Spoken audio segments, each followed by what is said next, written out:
Kill 'em all with this cell phone right here. Don't make me go Jeff Tate on your ass.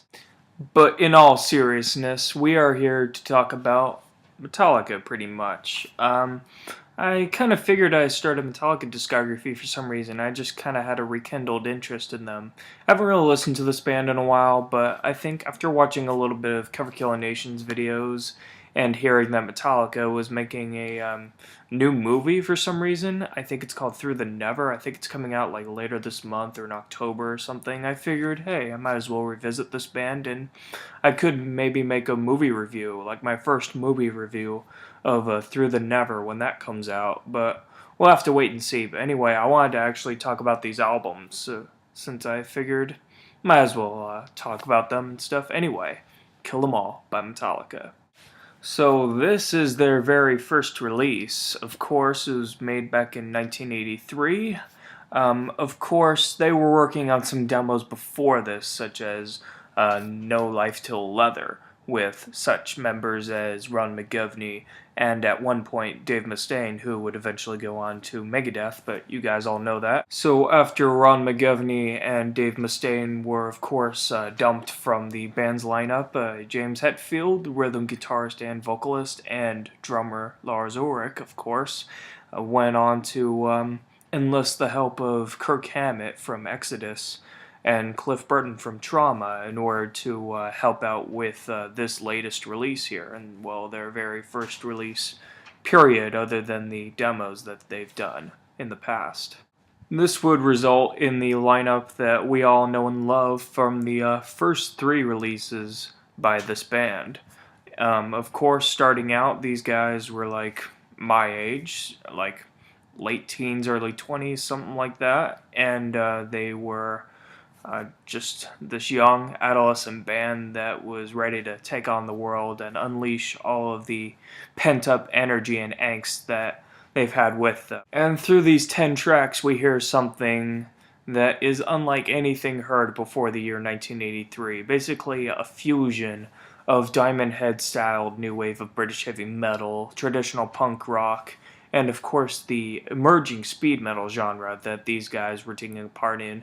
They were basically helping to fan the flames of this new up-and-coming genre called thrash metal, which, of course, wasn't a term coined at the time, but after this release, it will start to be a much more commonplace theme in the metal world. The production may, of course, sound a bit amateurish when compared to their later works, but of course, you have to remember at the time, they were just a bunch of guys my age just scraping up enough money as they could to be able to record their first piece of music, like, to the public officially.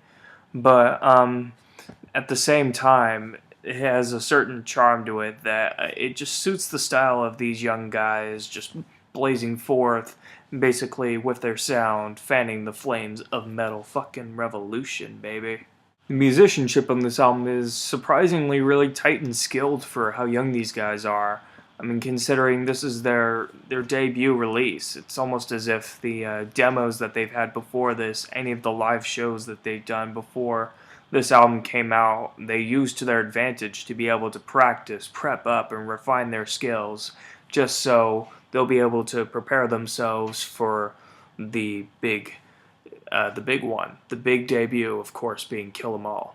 James Hetfield, like vocal-wise, sounds pretty much at like his highest. You could say his voice kind of cracks every so often. He's basically at his most adolescent when it comes to how he sings on the respective Metallica albums. Since right now I'm basically the age he was when he was recording this album. If only I could like travel back in time, have the skills that they had, and be able to make my own classic album. But joking aside, he sounds really good on this album. I mean, yeah, you know, a bit amateurish and stuff like that. I think he definitely refines his vocal skills like later on, but for this album with a bunch of rough and tumble young guys basically just soaring away, it definitely fits very nicely. His rhythm guitar work is very skilled, very well crafted, and very catchy at the same time. So yeah, definitely a major plus in my book. He's definitely a big part of why this album's so good. And while Lars Ulrich's work on the drums has never really been the most complicated from a technical standpoint, but hey, look who's talking, I don't even play drums. Well, regardless, he has a fast and steady beat that is really well executed and easily and firmly maintains the backbone of this album, which is really good. And I have to give him credit. He actually does play drums on here instead of pots and pans like on Saint Anger or overly compressed explosives like on Death Magnetic. Here, it's actually a lot more crisp. So, have to give him credit where credit's due. But anyway, yeah, he does a really good job here. Kirk Hammett, of course, gets his chance to shine on every single song, showing off his signature soaring and almost classically trained tapping style, which is very unique and sets him apart from a lot of the guitarists of this period. Which, yeah, he definitely makes an excellent addition to this album. And just in case you thought Cliff Burton got overshadowed from the rest of the songs, not to worry because he has his own little track in Anesthesia Pulling Teeth.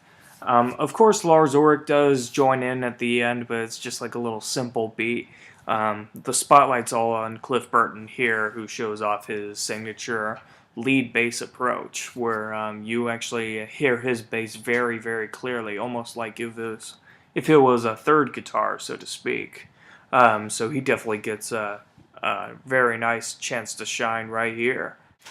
All in all, while I don't consider this to be the band's strongest effort, especially in light of what's to come after this, we wouldn't have had those albums without this one here to basically start everything off and get the ball rolling for future Metallica albums, along with basically more extreme metal albums after that. We wouldn't have black metal, we wouldn't have death metal, we wouldn't have all these sorts of albums, all these sorts of genres without Kill 'Em All really putting this band here on the spotlight for the whole nation to see, really. This is basically what put Metallica on the map, like, from the get-go. Of course, future albums would continue to expose this band even further, but this is what started it all. And, of course, this would continue to change the course of metal history and continue to be an influential release on everyone that listens to this, along with, of course, being a very influential, like, indirectly speaking, it may influence other bands that would influence other bands, of course, and the ball will keep rolling from there. Anyway, I feel like I'm repeating myself. Thank you very much for watching. Stay tuned for Ride the Lightning.